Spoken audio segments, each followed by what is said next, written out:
Hi guys! So ito ang aming lunch for today. Tadan! So meron kaming veggies, may fish kami, and then meron din kaming meat para sa mga hindi mahilig masyado ng veggies and ng fish. Yan, medyo konti lang kami ngayon kasi may pasok yung mga bagets. So ito, yung gulay namin is sigarilyas. Yan. So meron kaming sigarilyas. Favorite siya ng daddy ko eh. So, yun. Meron kaming ganyan. And ang halo lang niya is giniling. So, yun. And then, meron din kaming fish for my mom and dad also. Bangus. Yan. Ay, ang sarap niyan. Yan ang akin eh. Kinain ko rin naman yung gulay, pero mas feel ko talaga yung bangus. Ayun, may mga taba-taba pa.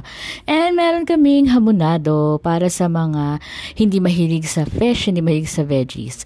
So, yun guys. Kung meron kayong suggestion, comment nyo lang below. Follow me, guys. Pwede na ako makatanggap ng star veggies for Monday lunch. So,